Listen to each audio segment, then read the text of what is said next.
ಕರ್ನಾಟಕದಲ್ಲಿ ಬಿಸಿಲಿನ ತಾಪಮಾನ ದಿನದಿಂದ ದಿನಕ್ಕೆ ಹೆಚ್ಚಳವಾಗುತ್ತಲೇ ಇದೆ. ಈ ಮಧ್ಯೆ ಕರಾವಳಿಯಲ್ಲಿ ಉಷ್ಣ ಅಲೆ ಎಚ್ಚರಿಕೆಯನ್ನ ಹವಾಮಾನ ಇಲಾಖೆ ಘೋಷಿಸಿದೆ. ಯೆಲ್ಲೋ ಅಲರ್ಟ್ ಅನ್ನು ನೀಡಿದ್ದು ದಕ್ಷಿಣ ಕನ್ನಡ, ಉಡುಪಿ, ಉತ್ತರ ಕನ್ನಡ ಜಿಲ್ಲೆಯ ಜನರಿಗೆ ತಂಪಾದ ಸ್ಥಳಗಳಲ್ಲಿ ಇರೋದಕ್ಕೆ ಹವಾಮಾನ ಇಲಾಖೆ ಸೂಚಿಸಿದೆ. ಫೆಬ್ರವರಿಯಲ್ಲೇ ವಿಪರೀತ ತಾಪಮಾನ ಕಂಡು ಬರ್ತಾ ಇದ್ದು ಜನ ಹೈರಾಣಾಗಿದ್ದಾರೆ. ದಕ್ಷಿಣ ಕನ್ನಡ ಜಿಲ್ಲೆಗಳಲ್ಲಿ ಈಗಾಗಲೇ ತಾಪಮಾನ 39 ಡಿಗ್ರಿಯವರೆಗೆ ತಲುಪಿದೆ. ಮುಳ್ಳಯ್ಯನಗಿರಿ ತಪ್ಪಲಿನಲ್ಲಿ ಮೇಲಿಂದ ಮೇಲೆ ಬೆಂಕಿ ಅನಾಹುತಗಳು ಸಂಭವಿಸುತ್ತಲೇ ಇದೆ.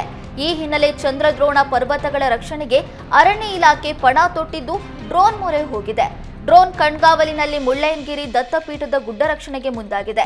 ಕಾಡ್ಗಿಚ್ಚಿಗೆ ಕಾರಣವೇನು, ಬೆಂಕಿ ಹಚ್ಚುವವರು ಸ್ಥಳೀಯರು ಅಥವಾ ಪ್ರವಾಸಿಗರು ಅಥವಾ ನಿಜಕ್ಕೂ ಕಾಡ್ಗಿಚ್ಚು ಅಂತ ತಿಳಿಯೋದಕ್ಕೆ ಡ್ರೋನ್ ಅಳವಡಿಸಲಾಗಿದೆ.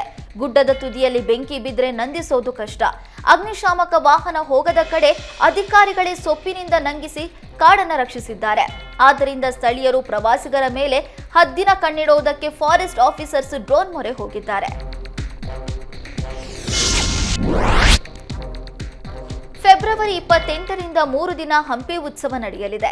ತುಂಗಾಭದ್ರಾ ನದಿಯಲ್ಲಿ ಐತಿಹಾಸಿಕ ಹಂಪಿ ಉತ್ಸವಕ್ಕೆ ತುಂಗಾರತಿ ಬೆಳಗಿಸಿ ಚಾಲನೆ ನೀಡಲಾಯಿತು. ವಿಜಯನಗರ ಜಿಲ್ಲೆಯ ಉಸ್ತುವಾರಿ ಸಚಿವ ಜಮೀರ್ ಅಹಮದ್ ಭುವನೇಶ್ವರಿಗೆ ಪೂಜೆ ಸಲ್ಲಿಸಿ ತುಂಗಾಭದ್ರಾ ನದಿಗೆ ಬಾಗಿನ ಅರ್ಪಿಸಿದರು. ಹಂಪಿಯ ಸ್ನಾನಘಟ್ಟದ ಬಳಿ ನಡೆದ ಅದ್ದೂರಿ ಕಾರ್ಯಕ್ರಮಕ್ಕೆ ವಿದೇಶಿಯರು ಸಾಕ್ಷಿಯಾಗಿದ್ರು. ಶಿವರಾತ್ರಿ ಹಿನ್ನೆಲೆ ಹಂಪಿಯ ವಿರೂಪಾಕ್ಷೇಶ್ವರ ದರ್ಶನಕ್ಕೆ ಸಾವಿರಾರು ಭಕ್ತರು ಬಂದಿದ್ರು. ವಿರೂಪಾಕ್ಷೇಶ್ವರನ ದರ್ಶನಕ್ಕೆ ಬಂದ ಭಕ್ತರು ತುಂಗಾರತಿಯಲ್ಲಿ ಪಾಲ್ಗೊಂಡಿದ್ರು.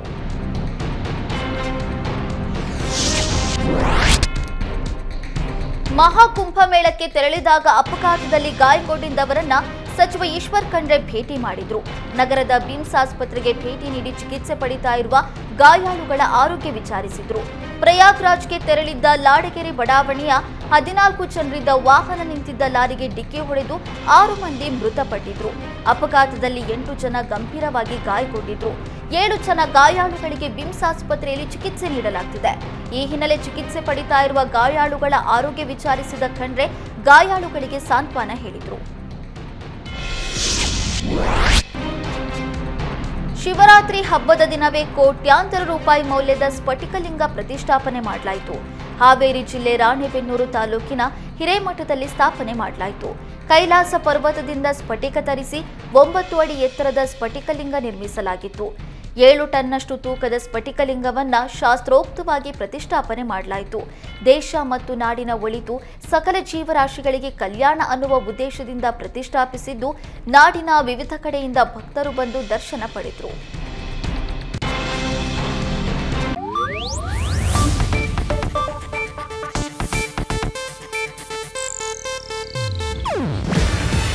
ಇದು ಏಷ್ಯಾನೆಟ್ ನ್ಯೂಸ್ ನೆಟ್ವರ್ಕ್ ಪ್ರಸ್ತುತಿ. ನೀವು ನೋಡ್ತಿದ್ದೀರಾ ಏಷ್ಯಾನೆಟ್ ಸುವರ್ಣ ನ್ಯೂಸ್.